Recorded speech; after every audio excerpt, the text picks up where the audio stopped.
आज के वीडियो में हम हॉट स्पॉट और होप स्पॉट इसकी बात करेंगे। हॉट स्पॉट और होप स्पॉट जैव विविधता के संरक्षण से संबंधित अवधारणा है और हॉट स्पॉट उस स्थानों को कहते हैं जो स्थान विशेष या क्षेत्र विशेष या प्रदेश विशेष जैव विविधता से संपन्न होता है, अर्थात वहाँ बहुत अधिक जैव विविधता पाई जाती है। कई प्रकार के पेड़ पौधे पाए जाते हैं, कई प्रकार के जीव जंतु जीवधारी पाए जाते हैं और उनका एक अलग पारिस्थितिकी पर्यावरण होता है जो प्राकृतिक कारकों द्वारा संरक्षित होता है। और हॉट स्पॉट पर्यावरण संरक्षण की दृष्टि से पृथ्वी की एक महत्वपूर्ण स्थान है और हॉट स्पॉट के ही कारण पृथ्वी पर काफ़ी हद तक जो प्राकृतिक संतुलन बना हुआ है वातावरण का, वो हॉट स्पॉट के ही कारण है। और साथ ही साथ हॉट स्पॉट में जो जैव विविधता होती है, अर्थात जीवधारियों, पेड़ पौधों और वनस्पतियों की जो विविधता होती है वो कई प्रकार के पाए जाते हैं, वो संकट में भी होती है और इनके संरक्षण की विशेष आवश्यकता होती है। दुनिया में ऐसे कई हॉट स्पॉट की पहचान की गई है और IUCN अर्थात प्रकृति के संरक्षण के लिए अंतर्राष्ट्रीय जो नेटवर्क है वो इसके लिए काम भी कर रहा है। अगर भारत में हॉट स्पॉट की बात की जाए तो भारत में मुख्य रूप से 4 हॉट स्पॉट मिलते हैं जो जैव विविधता से संपन्न है। साथ ही साथ उनमें जो प्राणी हैं या वन्यजीव प्राणी हैं उनकी संख्या और विविधता काफ़ी अधिक मिलती है और उनके संरक्षण की विशेष आवश्यकता है।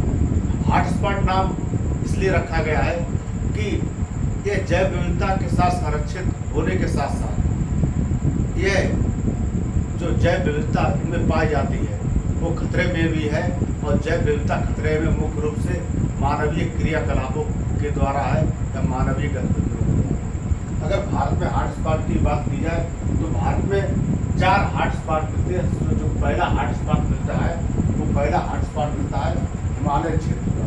इसमें पश्चिमी हिमालय क्षेत्र आता है, जम्मू कश्मीर का क्षेत्र आता है, उत्तराखंड और हिमाचल प्रदेश ये क्षेत्र आता है। और दूसरा क्षेत्र मिलता है उत्तर पूर्वी भारत अर्थात उत्तर पूर्वी हिमालय का क्षेत्र।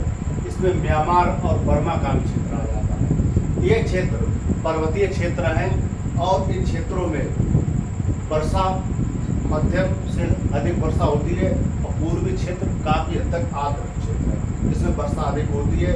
यहाँ काफ़ी घने जंगल पाए जाते हैं और कई प्रकार के जीव जंतु और वनस्पतियाँ पाई जाती हैं। इसके बाद तीसरा हॉट स्पॉट स्थल है भारत में पश्चिमी घाट क्षेत्र। ये क्षेत्र महाराष्ट्र, कर्नाटक, गोवा और केरल के क्षेत्रों में विस्तृत है और मुख्य रूप से पश्चिमी घाट की पहाड़ियाँ वहाँ विस्तृत है और यहाँ सदाबहारी वन पाए जाते हैं और साथ ही साथ यहाँ कई प्रकार के उष्णकटिबंधीय जलवायु पाए जाने वाले वृक्ष पाए जाते हैं और जीवधारी पाए जाते हैं और इसे भी विशेष संरक्षण की आवश्यकता है। उसके बाद अंडमान निकोबार द्वीप समूह आता है और इसमें इंडोनेशिया का सुंडा द्वीप भी आता है इस क्षेत्र के अंतर्गत, चौथे क्षेत्र के अंतर्गत। और ये तीसरा क्षेत्र है, इसमें श्रीलंका का भी भाग शामिल कर दिया जाता है। इसके बाद हम बात करते हैं होप स्पॉट। होप स्पॉट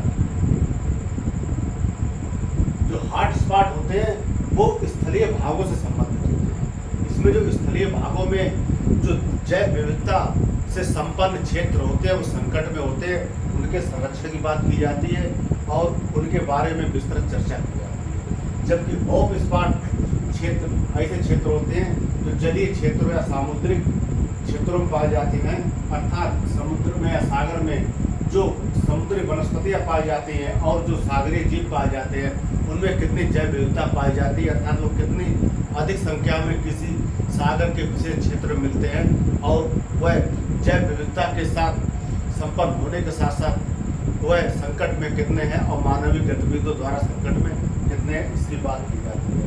और हॉट स्पॉट की जो अवधारणा थी इसे 2009 में मिशन ब्लू एक अभियान चलाया गया था। इसके तहत एक समुद्र वैज्ञानिक थे डॉक्टर सिल्विया अर्ले।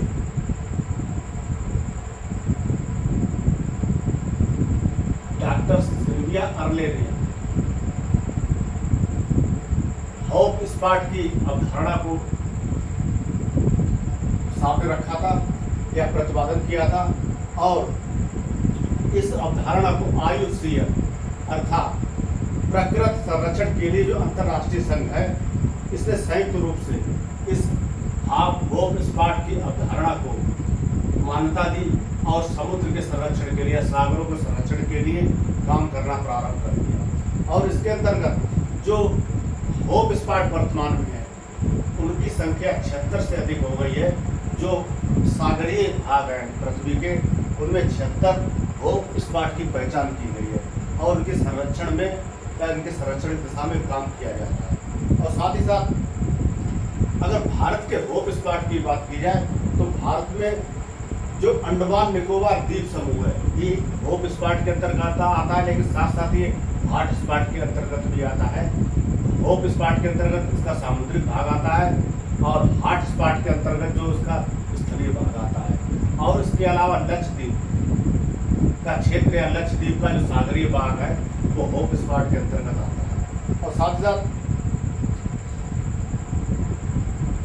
IUCN ने जो मिशन ब्लू का अभियान है, इसमें होप स्पॉट के अंतर्गत सामुद्रिक क्षेत्रों को संरक्षित करने की दिशा में सन 2020 तक समुद्र के कुल 20% भाग को संरक्षित करने या उसकी जैव विविधता का संरक्षण करने की बात कही है, या 20% का लक्ष्य रखा है सन 2020 तक। तो ये तो वह संक्षिप्त में हॉट स्पॉट और होप स्पॉट की सामान्य